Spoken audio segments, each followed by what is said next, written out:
വളരെ പേടിപ്പെടുത്തുന്ന ബാക്ക്ഗ്രൗണ്ട് മ്യൂസിക്കോട് കൂടി നോറ അങ്ങനെ സീക്രട്ട് റൂമിൽ നിന്ന് ഹൗസിലേക്ക് വീണ്ടും പ്രവേശിച്ചിരിക്കുകയാണ്.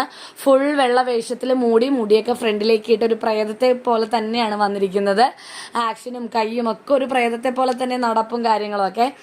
ഇത് ബാക്ക്ഗ്രൗണ്ട് മ്യൂസിക് കേട്ടപ്പോൾ തന്നെ കിച്ചണിലുണ്ടായിരുന്നവരും മുറിയിൽ ഓരോ ബെഡിൽ കിടന്നവരൊക്കെ പേടിച്ച് ചാടി എണീറ്റ് എല്ലാവരും കൂടി ഓടി വന്നു. ശരിക്കും പേടിച്ചത് നമ്മുടെ ജാസ്മിനും ശ്രീതും ഒക്കെയാണ് കേട്ടോ. പെൺകുട്ടികൾക്കായിരിക്കുമല്ലോ ഇതൊക്കെ കേൾക്കുമ്പോൾ കുറച്ചുകൂടി പേടി. ബോയ്സ് ഒക്കെ കൂടുതലും അടുക്കളയിലായിരുന്നു. അവരെല്ലാവരും കൂടി ഓടി വന്നു. അവർ കണ്ടപ്പോൾ ആരോ ഒരാൾ വൈൽഡ് കാർഡ് ആണോ എന്നൊക്കെ പറഞ്ഞ് ചുമ്മാ തമാശയ്ക്ക് പറയുന്നുണ്ടായിരുന്നു. അതിനിടയ്ക്ക് സായിയൊക്കെ ആദ്യം തന്നെ പറഞ്ഞു, ഇല്ല അത് നോറയാ. ഇവര് ചില്ലിനുള്ളിൽ കൂടി ഗാർഡൻ ഏരിയയിലേക്ക് നോക്കി. അപ്പോൾ ഒരു പെൺകുട്ടിയാണെന്ന് മനസ്സിലായി. ആ മുടി കാണുമ്പോൾ തന്നെ നോറയാണെന്ന് അറിയാം, കളർ ചെയ്ത ആ ഒരു മുടി.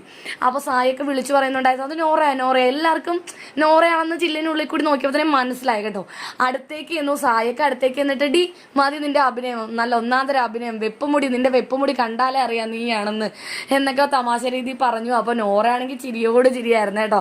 കാരണം നോറയ്ക്ക് എങ്ങനെ പ്രേതമായിട്ട് അഭിനയിക്കണം എന്നൊരു കൺഫ്യൂഷൻ ഉണ്ടായിരുന്നു. അതൊക്കെ ബിഗ് ബോസിനോട് ചോദിച്ചു, ബിഗ് ബോസ് എൻ്റെ കൈ എങ്ങനെ വെക്കണം, എങ്ങനെ നടക്കണം, മുടി എങ്ങനെ ഇട്ടാൽ മതിയോ, അങ്ങനെ ചെയ്താൽ മതിയോ, അങ്ങനെയൊക്കെ ചോദിച്ചിട്ടാണ് പഠിച്ചിട്ടാണ് സീക്രട്ട് റൂമിൽ നിന്ന് ഹൗസിലേക്ക് കയറിയത്. എടി ഇറങ്ങി പോടി എന്നൊക്കെ അവർ പറയുന്നുണ്ടായിരുന്നു. ആരോ തമാശയ്ക്ക് പറഞ്ഞാണ് കേട്ടോ. അപ്പോൾ നോറയാണെങ്കിൽ ഭയങ്കര സന്തോഷത്തിരിക്കുകയാണ് തിരിച്ച് കയറാൻ പറ്റിയാൽ. എന്താണെങ്കിലും ലൈവ് അപ്ഡേറ്റ്സുമായിട്ട് ഞങ്ങൾ ഇനിയും വരുന്നതായിരിക്കും. മറക്കാതെ നമ്മുടെ ചാനൽ സബ്സ്ക്രൈബ് ചെയ്യുക.